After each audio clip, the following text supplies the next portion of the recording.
சின்ன பாப்பா பெரிய பாப்பா நடுப்புற அதில் எப்படி அந்த கேரக்டர்னாக்கா அதில் வேற ஒரு நடிகரை கூப்பிட்டுருக்காங்க அதை நடிக்கிறதுக்கு. அவர் வந்து நான் office quire I can come only இந்த ஈவினிங் அப்படின்னு இருக்காரு. ஈவினிங் மட்டும் வந்து பண்ண முடியாது இல்லையா?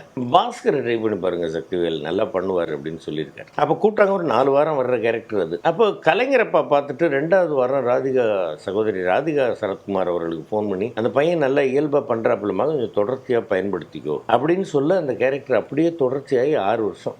ஏதோ ஒரு சந்தர்ப்பத்தில் இன்னொரு பையனை தம்பி இன்னைக்கு கொஞ்சம் அந்த பக்கம் தள்ளி போப்பா அப்படின்னு சொல்லும் பொழுது இவர் அந்த பையனை பார்த்து புறம்போக்கு அப்படின்னாரு. ஆஹா, இந்த வார்த்தை குழந்தைய வந்து இந்த அளவுக்கு போகுதா, குழந்தையினுடைய இந்த மாதிரி எத்தனை குழந்தைகளுடைய மனசுல போயிருக்கும் அப்படின்றத அன்னைக்கு யோசிச்சேன். நான் அதுலேருந்து நான் வந்து இந்த மாதிரி டபுள் மீனிங் பேசுறது இல்லை. உங்ககிட்ட எனக்கு ரொம்ப பிடிச்ச விஷயமே உங்களுடைய ஞாபக சக்தி தான்.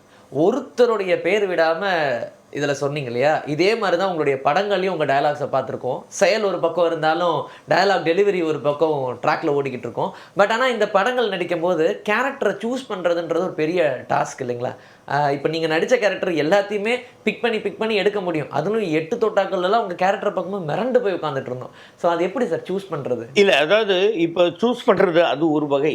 இன்னொன்று என்னன்னு கேட்டிங்கன்னா அமையிறது ஒன்று இருக்குது. இப்போ சின்ன பாப்பா பெரிய பாப்பா நடுப்புற அதில் எப்படி அந்த கேரக்டர்னாக்கா அதில் வேற ஒரு நடிகரை கூப்பிட்டுருக்காங்க அதை நடிக்கிறதுக்கு.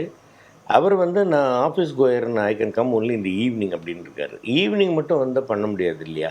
ஏன்னாக்கா சகோதரி ஸ்ரீபிரியா இருக்காங்க, என் தங்கை நிரோஷா, அப்போ அந்த நேரத்தில் வந்து மதன் பாபண்ணா இருந்தார், சுரேஷ் சக்கரவர்த்தி இருந்தார். இவங்க எல்லாரையும் வந்து ஈவினிங் வரைக்கும் வெயிட் பண்ண முடியாது. இல்லை ஈவினிங் மட்டும் ஷூட்டிங் வைக்கவும் முடியாதுங்கும்போது செல்வா ஹீரோவாக நடிச்சார் இல்லையா? செல்வா டாக்டர் ராஜசேகர் அவருடைய தம்பி வந்து பாஸ்கர் ட்ரை பண்ணி பாருங்கள் சக்திவேல் நல்லா பண்ணுவார் அப்படின்னு சொல்லியிருக்காரு. அப்போ கூப்பிட்டாங்க. ஒரு 4 வாரம் வர்ற கேரக்டர் அது. அப்போ கலைஞரப்பா பார்த்துட்டு 2வது வாரம் சகோதரி ராதிகா சரத்குமார் அவர்களுக்கு ஃபோன் பண்ணி அந்த பையன் நல்லா இயல்பாக பண்ணுறாப்புலமா கொஞ்சம் தொடர்ச்சியாக பயன்படுத்திக்கோ அப்படின்னு சொல்ல அந்த கேரக்டர் அப்படியே தொடர்ச்சியாகி 6 வருஷம். அந்த பட்டாபி கேரக்டர் அந்த மாதிரி ஆச்சு. சூஸ் பண்ணுறது எப்படி அப்படின்னு கேட்டிங்கன்னாக்கா நான் சில கட்டுப்பாடுகள் வச்சுருக்கேன். டபுள் மீனிங் பேச மாட்டேன், பெண்களை இழிவாக பேச மாட்டேன். அந்த மாதிரி சில கண்டிஷன்ஸ் நான் வச்சுருக்கேன். இது எல்லாத்தையும் நான் சொல்லிவிடுவேன். ஐயா இந்த மாதிரி தானே, ஐயோ தெரியும் சார் நான் பண்ண மாட்டேன். என்ன காரணம்னு கேட்டிங்கன்னா, ஒரு படத்தில் நான் வந்து பேசியிருப்பேன், கெட்ட வார்த்தை இல்லை, அது மூஞ்ச பற்றி அதுக்கு புறம்போக்கு அப்படின்னு சொல்லியிருப்பேன்.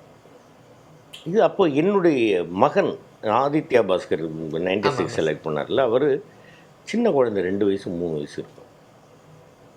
அந்த பையன் ஏதோ ஒரு சந்தர்ப்பத்தில் இன்னொரு பையனை தம்பி இன்னைக்கு கொஞ்சம் அந்த பக்கம் தள்ளி போப்பா அப்படின்னு சொல்லும் பொழுது இவர் அந்த பையனை பார்த்து புறம்போக்கு அப்படின்னாரு. ஆஹா, இந்த வார்த்தை குழந்தைய வந்து இந்த அளவுக்கு போகுதா, குழந்தையினுடைய இந்த மாதிரி எத்தனை குழந்தைகளுடைய மனசில் போயிருக்கும் அப்படின்றத அன்றைக்கி யோசித்தேன். நான் அதுலேருந்து நான் வந்து இந்த மாதிரி டபுள் மீனிங் பேசுகிறதில்ல. இந்த மாதிரி வார்த்தைகள் கூட மேக்சிமம் பயன்படுத்துறதில்ல. காட்சிக்கு தேவையாக இருந்தால் பண்ணித்தான் தீர வேண்டும், வேறு வழி இல்லை அப்படின்றதுனால பயன்படுத்துறது. ரொம்ப டைரக்டர்கிட்ட கேட்பேன், சார் இது வேணுமா, இந்த வார்த்தை கொஞ்சம் யோசிங்க சார், இல்லை சார் இந்த காட்சிக்கு இது வேணும் சார் அப்படின்றது சொன்னாங்கன்னா நம்ம பேசுகிறது. அந்த மாதிரி தான் நான் கேரக்டர் செலக்ட் பண்ணுறது. ஒரு படத்தில் ஒரு கேரக்டர் பண்ணிட்டேன்னா இன்னொரு படத்தில் அதே மாதிரி பண்ண மாட்டேன். சூதுகபும்னு ஒரு படம் வந்தது.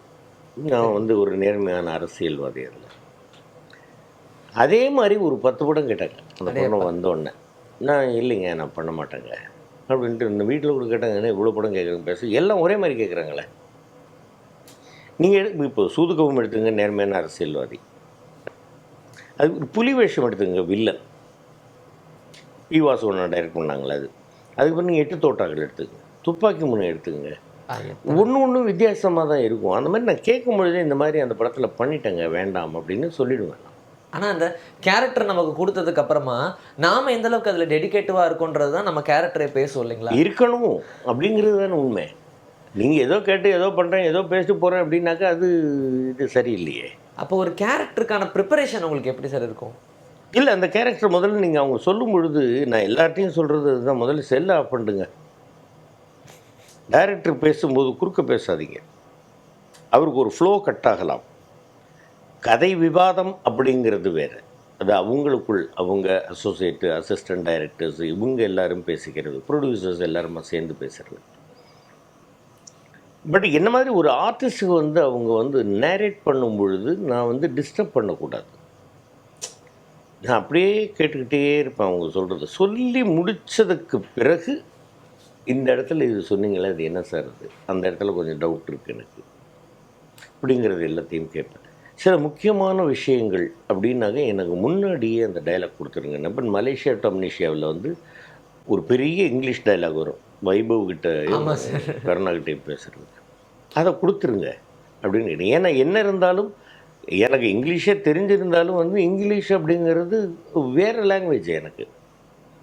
நான் அதில் வந்து கிராமர் மிஸ்டேக்ஸ் வந்துடக்கூடாது. அது கரெக்டாக இருக்கணும். அதே மாதிரி இப்போ ஒரு படத்தில் எங்கே கொஞ்சம் கண்டினியூஸ் இங்கிலீஷ் பேசுகிற மாதிரி பேசியிருக்கேன். இது எல்லா டயலாகும் எனக்கு வேணும் அப்படின்னு முன்னாடியே நம்ம வாங்கிக்கணும்.